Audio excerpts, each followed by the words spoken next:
AIMIM chief Asaduddin Owaisi को Srinagar police का जवाब। श्रीनगर की जामिया मस्जिद पूरी तरह से खुली है, कहा। श्रीनगर पुलिस ने दी जानकारी। कोरोना के बाद केवल 3 मौकों पर आतंकी हमले के इनपुट की वजह से शुक्रवार दोपहर की नमाज के लिए अस्थायी तौर पर बंद की गई मस्जिद। श्रीनगर पुलिस की दलील, जामिया मस्जिद के अधिकारी अंदर की घटनाओं की जिम्मेदारी लेने में रहे हैं नाकाम, इसलिए अस्थायी तौर पर बंद की गई मस्जिद। श्रीनगर पुलिस के असदुद्दीन ओवैसी को 2 टूक दूर रहना जानकारी नहीं होने का बहाना नहीं हो सकता। कश्मीर में मल्टीप्लेक्स खोले जाने पर भड़के थे ओवैसी, कहा कि सरकार पहले जामिया मस्जिद खोले, हर शुक्रवार बंद रहती है मस्जिद। 32 साल बाद कश्मीर में लौटी सिनेमा की रौनक। एलजी मनोज सिन्हा ने श्रीनगर में किया मल्टीप्लेक्स का उद्घाटन। फिल्म लाल सिंह चड्ढा की स्पेशल स्क्रीनिंग। मल्टीप्लेक्स के उद्घाटन के बाद बोले उपराज्यपाल मनोज सिन्हा, ये ही बदलते जम्मू कश्मीर की तस्वीर।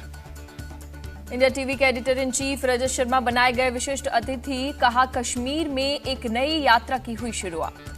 कांग्रेस अध्यक्ष पद की दौड़ में राजस्थान के सीएम अशोक गहलोत शामिल। आज दोपहर दिल्ली में करेंगे सोनिया गांधी से मुलाकात। सीएम गहलोत ने दिल्ली आने से पहले जयपुर में बुलाई विधायकों की बैठक। देर रात तक चली बैठक में दिए अध्यक्ष पद का चुनाव लड़ने के संकेत। सीएम गहलोत कांग्रेस की भारत जोड़ो यात्रा में हो सकते हैं शामिल। राहुल गांधी को अध्यक्ष पद के चुनाव के लिए मनाने जाएंगे। सूत्रों के मुताबिक यदि राहुल गांधी अध्यक्ष पद के लिए तैयार नहीं हुए तो चुनाव लड़ेंगे सीएम गहलोत। 26 सितंबर को करेंगे नामांकन दाखिल। सीएम गहलोत ने विधायकों से कहा कि नामांकन करूंगा तो बता दूंगा, जहां भी रहूंगा राजस्थान की सेवा करूंगा। अशोक गहलोत ने राजस्थान में एंटी इनकम्बेंसी से किया इनकार। विधायकों से कहा चुनाव के लिए मैदान में टूट पड़े। राहुल गांधी के कांग्रेस अध्यक्ष पद का चुनाव लड़ने की संभावना कम, सूत्रों के हवाले से खबर। राहुल गांधी कांग्रेस की भारत जोड़ो यात्रा में व्यस्त। 29 सितंबर को कर्नाटक पहुंचेगी यात्रा। 30 सितंबर अध्यक्ष के चुनाव के नामांकन की आखिरी तारीख। कांग्रेस नेता जयराम रमेश का बयान, प्रदेश कांग्रेस कमेटियों ने प्रस्ताव पारित करके राहुल गांधी को पार्टी का अध्यक्ष बनाने की मांग की है। झारखंड कांग्रेस ने प्रस्ताव पारित किया, राहुल गांधी हो पार्टी अध्यक्ष। राहुल गांधी पर हरियाणा के डिप्टी सीएम दुष्यंत चौटाला का तंज, कहा कि अध्यक्ष पद का चुनाव है, क्या पता पद यात्रा छोड़नी पड़े। मदरसा के सर्वे के बाद सीएम योगी ने दिया सभी शिया और सुन्नी वक्फ की संपत्ति की जांच के आदेश। 1 महीने में मांगी रिपोर्ट। सीएम योगी का सभी जिला प्रशासन को आदेश, वक्फ की संपत्ति की जांच की जाए और रेवेन्यू रिकॉर्ड दर्ज किए जाएं। यूपी सरकार ने 1989 के रेवेन्यू विभाग के आदेश को किया खारिज, जो 1 महीने में जांच पूरी करने के दिए निर्देश। यूपी विधानसभा 22 सितंबर को रचेगी इतिहास। पहली बार महिला विधायकों के लिए विशेष सत्र। सीएम योगी ने महिला एमएलएस को लिखा पत्र। विशेष सत्र में विधानसभा की 47 और विधान परिषद की 6 महिला एमएलए की रखेंगी अपने विषय। सरकार की तरफ से मिशन शक्ति के तहत किए गए कामों को भी रखा जाएगा। विधानसभा में सीएम योगी ने सपा पर साधा निशाना, कहा कि जब सपा की सरकार बनी यूपी का नुकसान हुआ, हम पिछली सरकार की गलतियां सुधार रहे हैं। समाजवादी पार्टी के सांसद शफीकुर रहमान बर्क का बीजेपी पर निशाना। नफरत की राजनीति बीजेपी को 2024 में ले डूबेगी। बर्क का आरोप, पैगंबर की गुस्ताखी के खिलाफ नहीं खुलती सरकार की जुबान। नवीन जिंदल और नुपुर शर्मा को नहीं किया गया गिरफ्तार। सांसद बर्क ने बच्चा चोरी के शक में मारपीट की घटनाओं को मॉब लिंचिंग करार दिया। उन्होंने इसे सरकार की नाकामी बताया। हिजाब पर सुप्रीम कोर्ट में आज भी होगी सुनवाई। सॉलिसिटर जनरल तुषार मेहता ने मंगलवार को दी दलील, ईरान में महिलाएं प्रदर्शन कर रही हैं, हिजाब इस्लाम में अनिवार्य नहीं। कुरान के जिक्र होने से हिजाब आवश्यक धार्मिक प्रथा नहीं बन जाएगी। सुप्रीम कोर्ट में सॉलिसिटर जनरल तुषार मेहता ने दी दलील। हिजाब के समर्थन में जेडीएस नेता इब्राहिम का बयान, कहा कि इंदिरा गांधी भी सिर पर पल्लू लेती थी, वो भी एक तरह से हिजाब ही था। स्कूल सिलेबस में गीता को लेकर कर्नाटक के शिक्षा मंत्री बीसी नागेश का बयान, कुरान धार्मिक पुस्तक, गीता नहीं। जेडीयू एमएलसी दिनेश सिंह से पटना एयरपोर्ट पर घंटों पूछताछ की गई। इनकम टैक्स विभाग की टीम ने शाम को 7 बजे से करीब 3 घंटे तक पूछताछ की। एयरपोर्ट से बाहर निकलने के बाद एमएलसी दिनेश सिंह ने पत्रकारों के सवालों से काटी कन्नी, कहा तबीयत खराब है, सुबह देंगे जानकारी। आयकर विभाग ने भी इस बारे में नहीं दी कोई जानकारी। एक सील सूटकेस लेकर पटना एयरपोर्ट से बाहर निकली आयकर विभाग की टीम। आजम खान की मुसीबतें कम होने का नहीं ले रही है नाम। मदरसे से चोरी हजारों किताबों जौहर यूनिवर्सिटी से बरामद। आजम खान के बेटे अब्दुल्ला आजम के 2 दोस्तों की सूचना पर हुई बरामदगी। सलीम और अनवर की 8 घंटे के लिए पुलिस ने ली थी रिमांड। दीवार तोड़कर निकाली गई सभी किताबें। मेडिकल कॉलेज की बिल्डिंग में चलाया गया सर्च ऑपरेशन। सलीम और अनवर आज फिर सुबह 8 बजे से शाम को 4 बजे तक रहेंगे रिमांड पर। पुलिस कर सकती है और बरामदगी। पीएम मोदी ने आज बुलाई केंद्रीय कैबिनेट की बैठक। कई मुद्दों पर होगी चर्चा। बिहार के सीएम नीतीश कुमार का केंद्र पर आरोप, प्रदेश के लिए विशेष पैकेज पर सेंटर से नहीं मिल रहा है समर्थन। सीएम नीतीश कुमार का केंद्र पर अटैक, केंद्र में होती है केवल भाषणबाजी, नहीं होता कोई काम।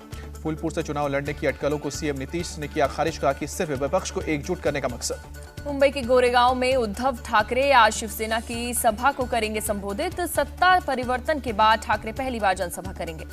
मुंबई के शिवाजी पार्क में दशहरा रैली करने पर उद्धव गुट का बयान, हम शिवाजी पार्क में ही रहेंगे, रैली इजाजत मिले या ना मिले कोई फर्क नहीं पड़ता। मराठा आरक्षण पर सीएम शिंदे ने बनाई 6 मंत्रियों की कमेटी। चंद्रकांत पाटिल, राधाकृष्ण पाटिल, गिरीश महाजन, दादा भूसे, शंभूराज देसाई और उदय सामंत शामिल। बीजेपी अध्यक्ष जेपी नड्डा ने गुजरात के मोरबी में किया रोड शो। विधानसभा चुनाव की रणनीति बनाने में जुटे। राजकोट में बीजेपी अध्यक्ष जेपी नड्डा ने कहा, हम देश का चेहरा और भाग्य बदलने के लिए राजनीति में आए। वडोदरा में केजरीवाल के सामने लगे मोदी मोदी के नारे। एयरपोर्ट से केजरीवाल के बाहर निकलते ही लोगों ने मोदी मोदी के नारे लगाए। पूर्व आईपीएस अधिकारियों ने केजरीवाल के खिलाफ राष्ट्रपति को लिखी चिट्ठी। अहमदाबाद में पुलिस अधिकारियों से बदसलूकी का आरोप। गुजरात चुनाव पर राहुल गांधी का ट्वीट, कहा कि कांग्रेस सरकार बनने पर पुरानी पेंशन की जाएगी लागू। बीजेपी ने पेंशन खत्म कर धोखा दिया। राजस्थान के कैबिनेट मंत्री प्रताप सिंह खचरियावास ने बीजेपी पर साधा निशाना। कहा, लंपी वायरस के लिए बीजेपी जिम्मेदार। आम आदमी पार्टी के विधायक अमानतुल्लाह खान को आज कोर्ट में किया जाएगा पेश। दिल्ली की एंटी करप्शन ब्यूरो ने गिरफ्तार किया था। कर्नाटक पुलिस को मिली बड़ी सफलता। शिवमोगा में आईएसआईएस के साथ जुड़े 2 आतंकियों को किया गिरफ्तार। पुलिस तीसरे संदिग्ध की तलाश कर रही है। राज्य के गृह मंत्री अर्गा ज्ञानेंद्र ने जानकारी दी। पंजाब के बरनाला में असिस्टेंट प्रोफेसर और लाइब्रेरियन की भर्ती के लिए प्रदर्शनकारी उम्मीदवारों पर पुलिस ने लाठीचार्ज की। लाठीचार्ज के दौरान पुलिस वाले ने तोड़ी मर्यादा। महिला कैंडिडेट को भी डंडे से पीटा। दिल्ली पुलिस की ईओडब्ल्यू ने जैकलिन फर्नांडिस की कस्ट्यूम डिजाइनर लिपाक्षी को भेजा समन। मनी लॉन्ड्रिंग केस में होगी पूछताछ। लखनऊ के पारा थाना इलाके में एक फैक्ट्री में देर रात आग लगी। एक मजदूर के मारे जाने की खबर। मुजफ्फरपुर के ब्रह्मपुरा इलाके में होटल में लगी आग। 3 लोगों को किया गया रेस्क्यू। मुजफ्फरपुर में नाबालिग लड़की की इलाज के दौरान मौत। 20 दिन पहले नाबालिग के साथ हुई थी गैंगरेप की कोशिश।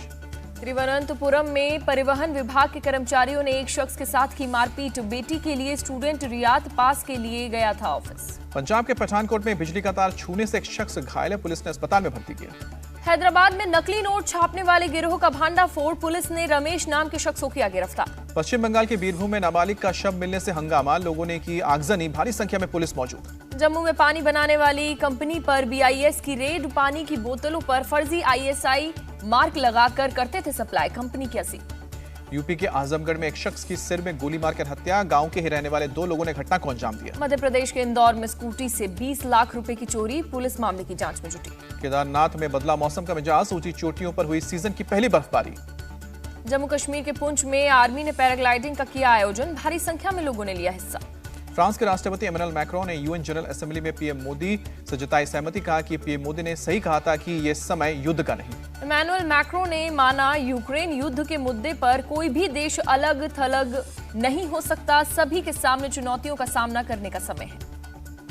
ब्रिटेन के किंग चार्ल्स III ने किया जनता को पहली बार संबोधित। आजीवन सेवा करने का वादा। अमेरिका के शिकागो में एक इमारत के टॉप फ्लोर पर जोरदार धमाका। 6 लोग बुरी तरह जख्मी।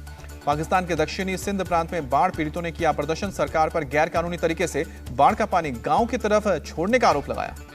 पूर्वी यूक्रेन के कब्जे वाले डोनबास क्षेत्र को कानूनी तौर पर अलग करवाने में जुटे रूस। शुक्रवार से रेफरेंडम करवाने की तैयारी। रूस ने दोनेत्स्क, लुहांस्क, खेरसों और जापोरिजिया में रेफरेंडम का ऐलान किया। पुतिन ने रेफरेंडम को बताया जरूरी। रूस का आरोप, यूक्रेन ने जापोरिजिया न्यूक्लियर प्लांट के पास थर्मल पावर प्लांट पर दागे 5 गोले। जवाबी कार्रवाई के बाद रोकी शेलिंग। रूस की सेना का दावा, यूक्रेन ने रूसी कब्जे वाले निकोपोल पर भी शेलिंग की है। 24 घंटे में 24 गोले दागे गए। यूक्रेन में फास्ट फूड चेन मैकडॉनल्ड्स की वापसी। कीव में खुले मैकडॉनल्ड्स के रेस्टोरेंट। स्पाइस जेट का बड़ा फैसला। 80 पायलट को बिना वेतन 3 महीने की छुट्टी पर भेजा। 208 रन बनाने के बाद भी पहले टी20 मैच में 4 विकेट से हारा भारत। 3 मैचों की सीरीज में ऑस्ट्रेलिया 1-0 से आगे। रोहित शर्मा और विराट कोहली फिर रहे फ्लॉप। रोहित ने 11, विराट ने 2 रन बनाए। हार्दिक पांड्या ने खेली 30 बॉल में 71 रन की धमाकेदार पारी। केएल राहुल ने 35 बॉल में 55 रन बनाए।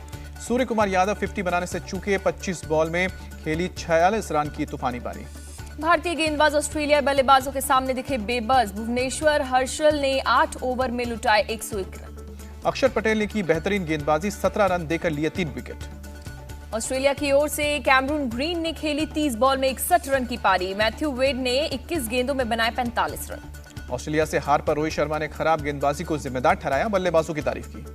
पहले टी20 मैच में जीत पर ऑस्ट्रेलिया के कप्तान एरॉन फिंच ने कहा, भारत की हार में ओस अहम फैक्टर।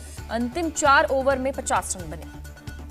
इंग्लैंड और भारत के बीच दूसरा वनडे आज। 23 साल बाद इंग्लैंड के खिलाफ सीरीज जीतने के लिए उतरेगी भारतीय महिला टीम। महिला टी20 एशिया कप का शेड्यूल जारी। टीम इंडिया का 7 अक्टूबर को पाकिस्तान से होगा मुकाबला। श्रीलंका के खिलाफ 1 अक्टूबर को टीम इंडिया अपने अभियान की शुरुआत करेगी। 7 टीमें लेंगी हिस्सा। आईसीसी ने T20 की रैंकिंग जारी की। टॉप 10 में 2 भारतीय बल्लेबाज शामिल। स्मृति मंधाना 7वें स्थान पर पहुंची तो कप्तान हरमनप्रीत 9वें नंबर पर। वर्ल्ड रेसलिंग चैंपियनशिप में ब्रॉन्ज मेडल जीतकर लौटे बजरंग पुनिया का ग्रैंड वेलकम ढोल नगाड़े के साथ भव्य स्वागत किया गया।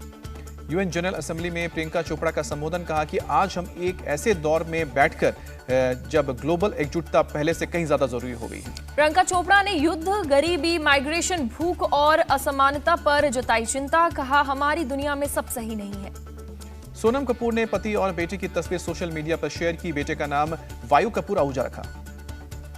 ऑस्कर 2023 में जाएगी गुजराती फिल्म छेला शो। गुजरात सरकार ने दी जानकारी। इंडिया टीवी हर वक्त हर जगह डाउनलोड करने के लिए सर्च करें India TV news Google play store या ऐप स्टोर पर।